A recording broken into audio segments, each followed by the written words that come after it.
Bonjour à tous. Aujourd'hui, Waldorado est à Libin, aux portes de l'Ardenne, pour une immersion dans l'espace.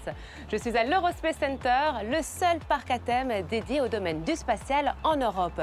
7000 m², un centre interactif, des attractions innovantes et une équipe d'animateurs passionnés. Ici, on peut se glisser dans la peau d'un astronaute et c'est d'ailleurs ce qu'on va faire ensemble.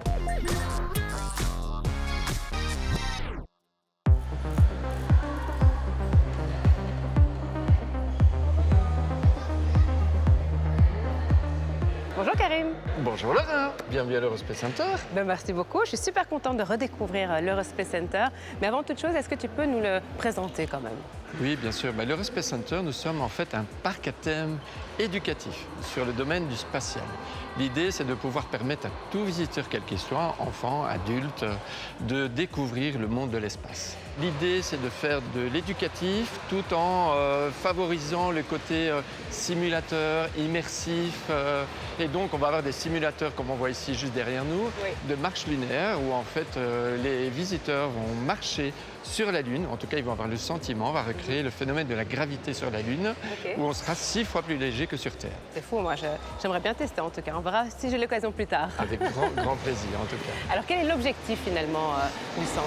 L'idée, c'est de susciter auprès des jeunes des vocations dans les sciences, de manière générale, et idéalement, bien sûr, dans l'espace, puisqu'on parle beaucoup des astronautes, mais autour des astronautes, il y a énormément de métiers différents, que ce soit d'un ingénieur, un analyste, ou encore même des médecins spécialisés en spatial. Mais je trouve ça vraiment génial, et puis c'est aussi fou de se dire que c'est un concept unique. D'ailleurs, ça a commencé comment?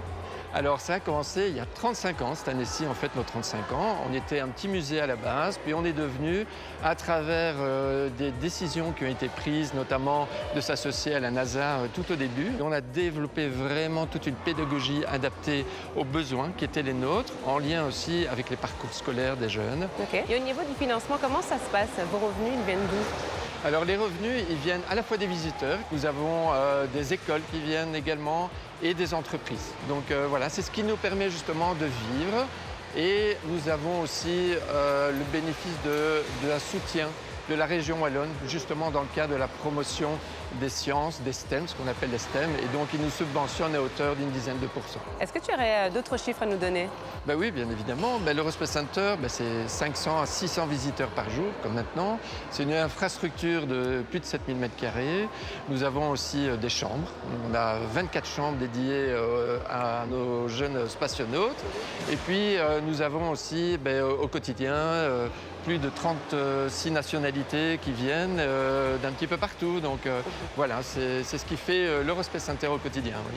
Et tiens, quels sont les métiers qu'on peut retrouver aussi ici? Alors, nous avons les guides moniteurs. Ce sont nos collègues en fait, qui vont divulguer les sciences auprès des jeunes, les vulgariser. Ça, c'est un métier important, c'est au cœur de notre activité. Nous avons aussi des équipes techniques pour tenir cet outil magnifique toujours à jour et faire évoluer, toujours innover. Mais on a aussi les équipes marketing, les équipes de finance, bien entendu, de restauration, puisque nous sommes aussi un espace où on accueille des gens, donc ils dorment, mais ils logent et ils mangent chez nous. Et donc, il y a à peu près une soixantaine de personnes et presque une centaine d'étudiants en été qui nous rejoignent pour pouvoir absorber tous nos visiteurs. Génial, merci beaucoup Karim. Avec grand plaisir.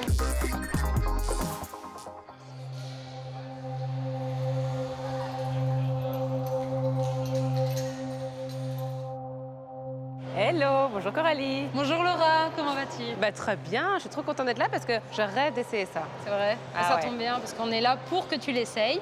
Alors ça, c'est un peu notre petite star ici, c'est le moonwalk. Parce qu'être astronaute, c'est pas facile. Et donc, quand on essaie de marcher sur la Lune, on se sent 6 fois plus léger et ça change complètement notre manière de marcher. Et donc, le but, c'est ici de te faire sentir vraiment ce que ça fait. Je suis curieuse. Hein. Alors, attention. Donc ici, tu as une simulation de base lunaire, donc tu peux voir la Terre, tu peux voir un peu à quoi ça ressemble, etc. Je te laisse profiter de la vue, moi je règle la machine. Et là, tu vas pouvoir sauter. Donc rebondis comme un trampoline. Et c'est ça qu'on ressent sur la Lune. Et on va pouvoir se diriger jusqu'au drapeau qui est devant toi. Ça, c'est génial. Voilà. Parfait. Ah, j'adore. Ça va, t'es à l'aise? Ah oui. T'es prête à devenir astronaute, alors ça y est? Je signe. Voilà, parfait. Et je te redescends sur Terre. Génial, merci. c'était vraiment trop chouette. Hein. Vraiment, merci. Tant mieux, ça t'a plu. Oui. Alors, toi, ta fonction, c'est monitrice spatiale. C'est ça. En fait, nous, on va faire que des choses liées au spatial, particulièrement les astronautes. Alors, on suit beaucoup l'actualité, notamment la mission Artemis 2, qui est terminée maintenant, mais qui a eu lieu il n'y a pas longtemps. L'actualité de nos astronautes belges aussi. Et on fait un peu le lien entre les gens et leurs questions qu'ils peuvent avoir sur le spatial. Mon rôle principal, c'est d'encadrer les groupes et d'être un peu un guide vers l'espace pour les visiteurs et pour les écoles. Et toi, tu as quelle formation? Moi, ma formation de base, je suis astrophysicienne, donc j'ai suivi le master en sciences spatiales à l'Université de Liège. Mais on est tous passionnés de sciences d'une manière ou d'une autre. C'est ça, c'est ça. Alors, décris-moi un peu une journée type. J'ai pas vraiment de journée type. C'est vraiment des jours différents tous les jours. Génial, ça, mais c'est super. Alors, notre but principal, c'est d'encadrer les écoles. Mais les moniteurs spatiaux peuvent aussi encadrer les visiteurs quand ils viennent, gérer les petits problèmes dans le centre quand ils sont là. On peut faire l'accueil, on peut faire le shop, on peut travailler sur d'autres projets pédagogiques, etc. C'est assez varié, quoi. C'est Oui, sympa. voilà, c'est ça. Et vous faites des stages aussi? On organise des stages. Alors les stages, c'est pour les 6-18 ans et notre vedette, c'est le stage astronaute où là, les enfants vont rester là pendant 5 jours en externat ou en internat et ils vont vraiment pouvoir tester toutes les machines d'astronautes qu'on a avec quelques petits briefings théoriques. On a aussi un peu plus d'astronomie avec un planétarium et on a vraiment à cœur d'utiliser les termes techniques et les vrais rôles, simplifiés pour les enfants, mais on reste au plus près de la réalité. Et les adultes alors? Les adultes, ils n'ont pas de stage de plusieurs jours malheureusement, mais on a des week-ends de famille où là, les adultes peuvent venir en famille ou entre adultes pour faire quelques activités en plus de celles qui sont déjà proposées dans le centre. Alors, dernière petite question, est-ce que tu penses qu'on pourrait un jour vivre sur Mars? C'est pas impossible quand on voit les sciences évoluer. Alors, on sait produire de l'oxygène, on sait produire de l'eau, on sait produire tout ce qu'il nous faut. Notre plus gros problème actuellement, c'est les radiations solaires. On ne sait toujours pas protéger nos astronautes de ça. Donc, pour l'instant, non, mais dans un futur, pourquoi pas. Eh bien, super. Merci beaucoup, Coralie. Je t'en prie, Laura.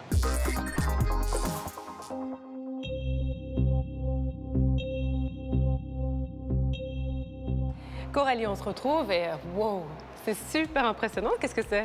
Ça, c'est notre rotor. En fait, c'est comme une essoreuse à salade, mais sauf que c'est les gens qu'on met à l'intérieur. Le but, c'est d'entraîner au décollage de la fusée.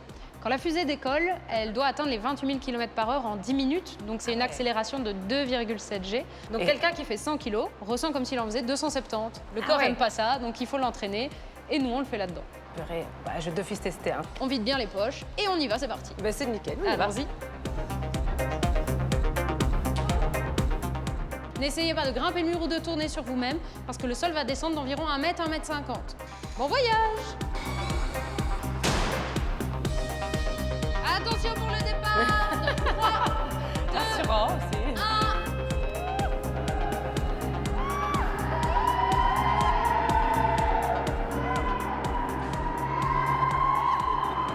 On a un bon lifting, les filles.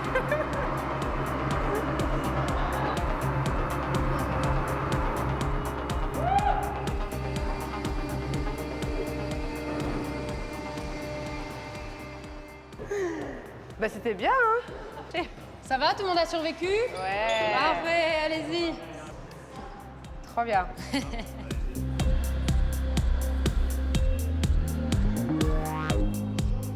Bonjour Yves. Bonjour Laura.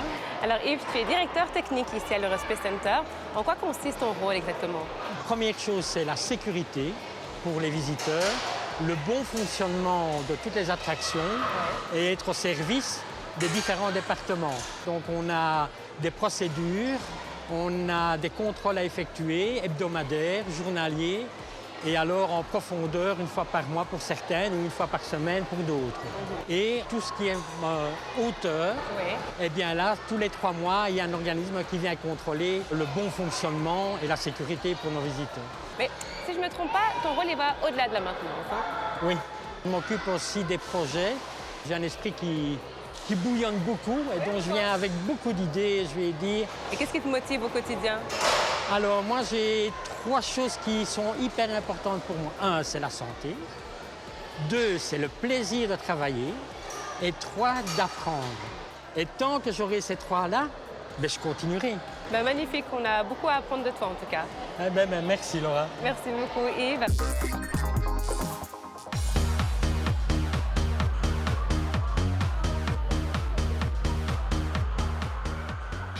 Bonjour Bénédicte. Bonjour Laura. Alors Bénédicte, tu es directrice marketing et communication.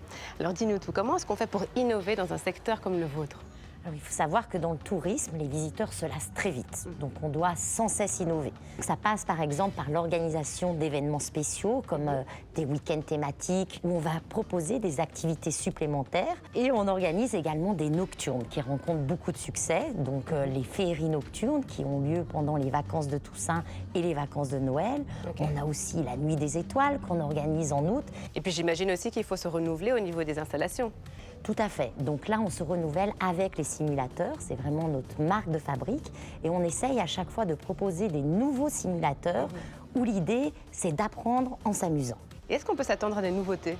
Oui, tout à fait. On en a lancé une récemment, donc une nouvelle expérience immersive, Lunarix, où là, c'est vraiment la découverte d'une mission spatiale sur la Lune.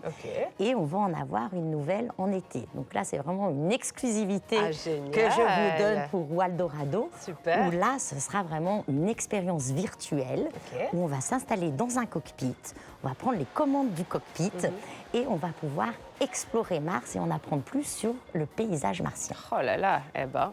Et tiens, j'ai vu aussi que vous étiez en plein chantier. En effet, on prépare déjà l'avenir puisque en début d'année prochaine, on ouvrira le seul et unique planétarium de Wallonie. Ça sera d'ailleurs du coup le plus grand de Wallonie, avec une capacité de 150 places, un dôme de 16 mètres, un son spatial, des sièges qui vont s'incliner. Bref, de quoi rêver d'étoiles. Ben, magnifique, plein de bonnes choses. Merci Bénédicte. Merci, à bientôt dans les étoiles cet été. Ben, avec plaisir.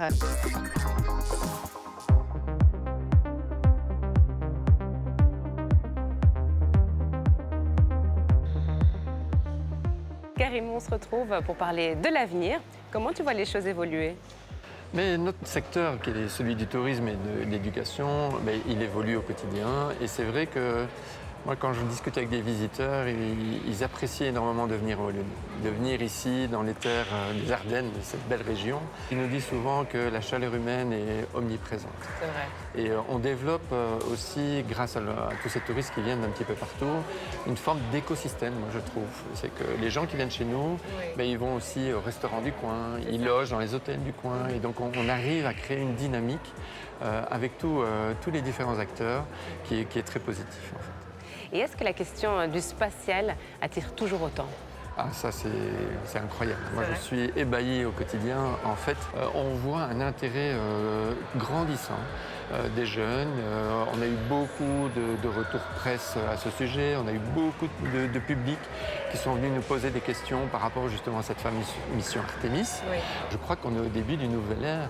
Et ce qui est bien aussi, c'est qu'en Wallonie, on est quand même une terre où le spatial a toute son importance. On a beaucoup d'entreprises qui se développent. Et donc, pour nous, c'est bingo, je veux dire, parce qu'on est un peu la vitrine, modestement, de cette industrie, de ce rêve qu'ont les enfants.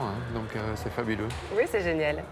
Et est-ce que vous avez aussi d'autres projets, mis à part, bien sûr, le planétarium qu'on a découvert avec Bénédicte? Eh bien oui, comme vous voyez, on a beaucoup de monde et les murs sont un peu étroits, donc l'idée c'est d'essayer d'agrandir, d'accueillir plus de visiteurs, d'accueillir de plus en plus d'écoles aussi, puisqu'on doit refuser beaucoup trop d'écoles à mon goût, malheureusement. Et pour la suite, qu'est-ce qu'on peut vous souhaiter? Que des bonnes choses, continuer à innover, continuer à faire rêver les enfants et surtout à faire sourire le plus de monde possible. Eh ben, c'est exactement ce qu'on vous souhaite. Plein de bonnes choses. Merci beaucoup Karim pour l'accueil. On a passé un très très bon moment. Et quant à nous, on se retrouve la semaine prochaine pour découvrir ensemble une nouvelle pépite wallonne. Ciao!